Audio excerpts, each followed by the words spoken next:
আসসালামু আলাইকুম সবাইকে।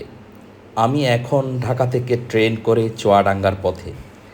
জানালার বাহিরে দেখছি সবুজ মাঠ, নদী আর গ্রামের দৃশ্য।